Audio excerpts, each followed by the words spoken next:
Depuis 7 ans, la GT Academy a fait voyager les meilleurs joueurs tout autour de la planète pour les transformer en de véritables pilotes de course professionnels. Les vainqueurs sont passés du virtuel à la réalité, s'engageant dans les épreuves aux 4 coins de la planète, montant sur les podiums des courses les plus prestigieuses qui soient. Cette expérience est devenue le programme de développement de pilotes le plus innovant du monde. Des candidats de plus de 30 nationalités se sont présentés. Il y a eu des erreurs, des sorties de route et des défaillances. Pour chaque podium, il y a eu des abandons. Tous les vainqueurs de la GT Academy n'ont pas atteint le Graal. Cette année, pour être certain de leur réussite, la GT Academy retourne aux sources. En 2015, les vainqueurs de la GT Academy, Jan Mardenborough, Lucas Ordonez et Mark Schulzitsky, ont eu la possibilité de disputer la plus grande course au monde, les 24 heures du Mans.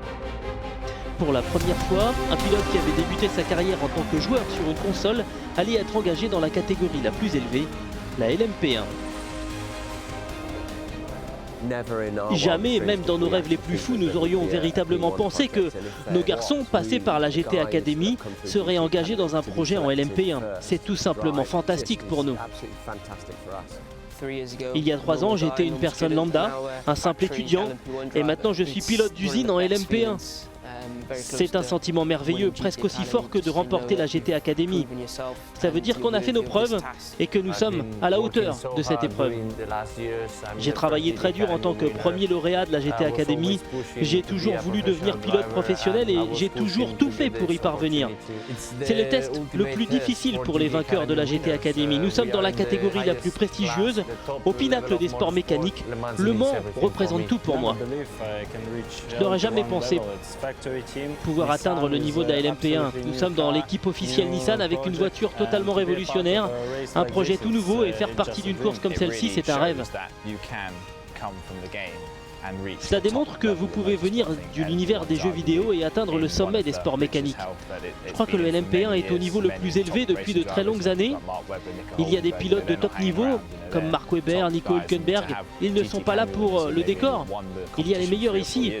Et voir avec eux ceux qui ont gagné la GT Academy il y a 3 ou 4 ans, courir à ce niveau-là, ça montre que notre programme fonctionne. Notre effectif de pilotes a surpris beaucoup de gens. Le bon point, c'est que nous avons beaucoup de jeunes, ils nous écoutent, ils savent la chance qu'ils ont d'être ici et ils veulent avant tout apprendre.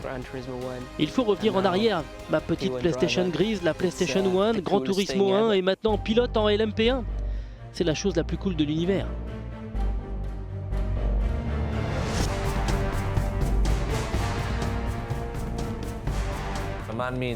Le Mans, c'est la plus belle course de la planète, la plus exigeante, la plus excitante. Ici, vous savez que vous courez dans la course la plus importante du monde. Le Mans, c'est sans doute la plus grande course du monde. C'est une histoire à elle seule, un nombre incroyable de fans et de téléspectateurs. Les constructeurs qui viennent ici s'engagent à fond. Le niveau de compétition est très élevé et c'est probablement l'endroit le plus difficile et le plus prestigieux pour un pilote. Les pilotes qui vont rouler dans une voiture particulière avec un moteur à l'avant, la GTR LM Nismo. Le LMP1 Nismo, c'est une auto révolutionnaire, très différente de celle des autres concurrents. Donc nous sommes conscients que ça va être un énorme défi, que les débuts seront difficiles, comme pour tout le monde. Le concept est très audacieux pour une voiture de course. En résumé, ils ont lu le règlement technique à l'envers. Personne ne roule avec un moteur avant, des roues avant motrices et autant d'appui aérodynamique. Et avec cet appui, on peut utiliser des pneus arrière très étroits, prévus précisément pour cet aéro. Personne ne l'avait fait jusque-là. C'est le pari le plus courageux qu'on puisse faire sur une voiture de course. Le point positif concernant la présence de nos 3 pilotes de la GT Academy, c'est leur âge. Et dans leur carrière, ils n'auront que très rarement l'occasion de développer une voiture. D'habitude, on leur confie une auto qui est déjà performante et à laquelle ils doivent s'adapter. Ce projet LMP1 est un laboratoire sur 4 roues. Nos garçons doivent déterminer comment faire fonctionner cette auto pour l'adapter à leur faculté de pilotage sur une voiture à moteur avant et roues avant motrices. Cela ne les rendra que meilleurs. Et après seulement 9 mois de développement, les voitures et les pilotes arrivent au Mans.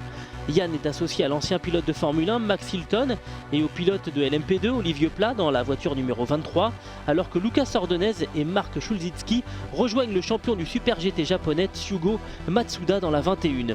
La troisième Nissan, la 22, est pilotée par Michael Kroom, Alex Boncombe et Harry Tignell. Entre la feuille blanche et la piste, ce doit être le développement le plus rapide de l'histoire des sports mécaniques.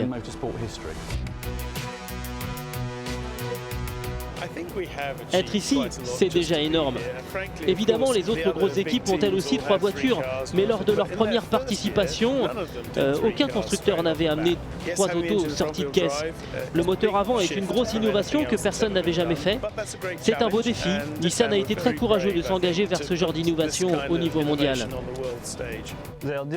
Le scénario idéal pour moi et pour toute l'équipe, ce serait de ne pas avoir de problème et de finir la course. Mais on sait tous que c'est la course et que c'est compliqué. Donc on va faire de notre mieux et on verra ce que ça donnera à la fin. Et nous voilà au Mans, le jour de la course. 250 000 personnes de toute la planète venues assister à la plus grande course du monde. Les mécaniciens ont travaillé durant toute la nuit. Ils ont changé le moteur de la 22 et les 2 autres autos ont vu la majorité de leurs éléments remplacés pour qu'elles soient prêtes pour les 24 heures. Malgré la plus haute vitesse de pointe dans la ligne droite, les 3 autos ont des performances moins élevées que celles espérées à cause de problèmes avec le système hybride. Yann Mardenborough prendra le départ avec la 23.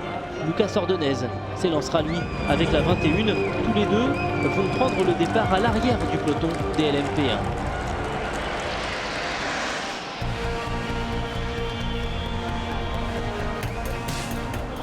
Le décompte des 24 heures est lancé. Les 3 Nissan prennent un départ prudent en essayant de se frayer un chemin dans le peloton des LMP2.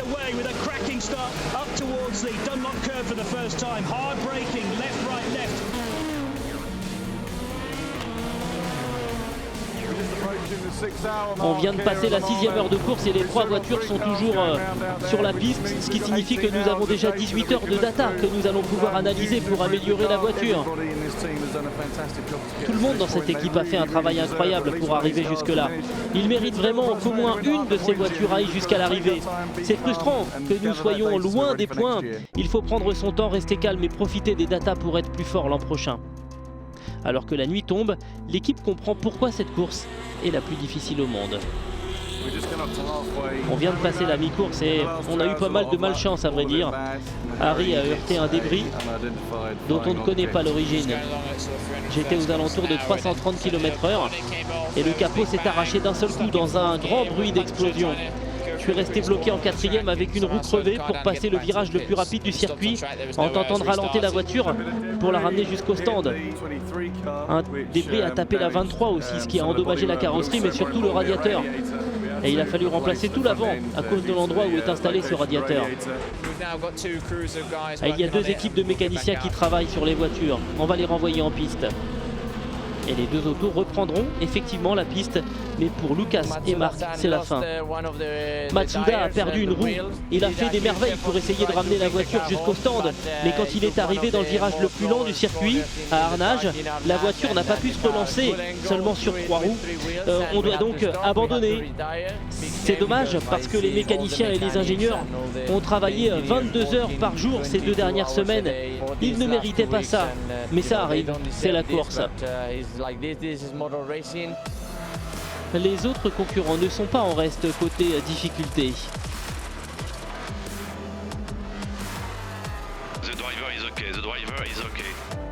Alors que le jour se lève, les 2 Nissan restent en course, enchaînent les tours et les passages au stand pour régler à chaque fois des petits problèmes de fiabilité sous le regard de Bob Neville. L'équipe a travaillé de manière incroyable, vraiment, du boulot sans répit. Et cela pourrait payer aujourd'hui si on arrive à emmener une voiture à l'arrivée, ce qui serait déjà un exploit. Mais à 1h30 de l'arrivée, Yann Mardenborough est au volant lorsque la mauvaise nouvelle survient. Ah, c'est fini, la voiture est arrêtée. Yann a même essayé de la démarrer pendant qu'elle était remorquée, ce qui montre à quel point il était motivé. Il a vraiment tout essayé. C'est vraiment un problème étrange. Je suis très déçu pour les garçons. Ils ont travaillé 60 heures non-stop et puis à 80 minutes de l'arrivée, tout s'envole en fumée. C'est horrible d'abandonner. Nous voulions qu'au moins une voiture aille jusqu'à l'arrivée, alors en avoir deux, ça aurait été monumental. Michael est toujours en piste avec la 22. C'est notre dernière voiture et tout le monde espère que les heures de travail acharnées vont être récompensées en la voyant passer la ligne d'arrivée.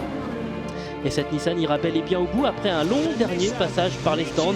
C'est Michael Groom qui franchit la ligne d'arrivée à bord de la 22.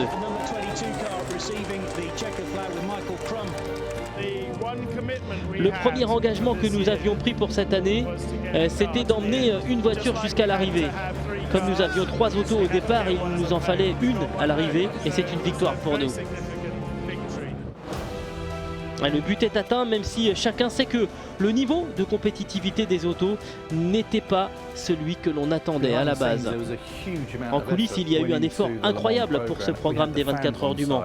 Il y avait les fans d'un côté, les médias de l'autre. Cela a été une expérience fantastique en dehors de la piste. En piste, en revanche, ça a été très très dur.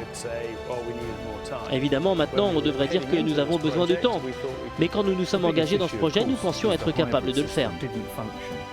Le plus gros problème que nous avons eu a concerné le système d'hybridation qui n'a pas bien fonctionné et cela a eu beaucoup d'effets négatifs. Il a fallu rouler avec des freins plus gros à l'avant de la voiture, ce qui signifie mettre des roues plus grandes, ce qui entraîne de rouler avec des pneus différents que ceux que nous avions prévu d'exploiter et tout cela a eu de gros effets sur le développement de la voiture. Et si la voiture a eu des problèmes en ce qui concerne les pilotes de la GT Academy, ils ont rempli leur mission. Ils ont été surprenants et c'est sans doute l'un des points de réussite que les gens n'ont pas suffisamment pris en compte. D'abord, il est très rare que de jeunes pilotes sans expérience soient impliqués dans le développement d'une auto.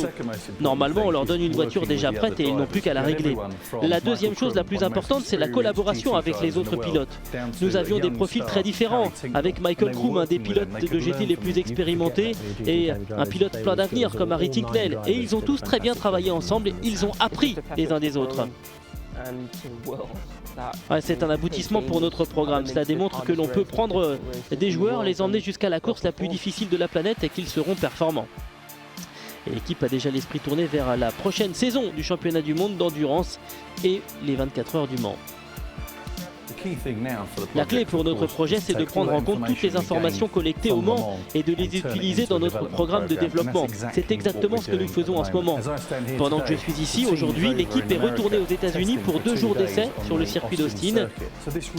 Le programme de développement se poursuit. La préparation pour le Mans 2016 a débuté le 16 juin dernier, au lendemain des 24 heures de cette année. Le développement ne s'arrête jamais. Audi et Porsche n'arrêteront pas de développer leur voiture, et nous non plus. Audi and Porsche won't be stopping developing their car, and nor can we. Et on se retrouve la semaine prochaine pour rejoindre l'équipe lors de la course décisive pour l'attribution du titre sur le circuit du Nürburgring. À la semaine prochaine.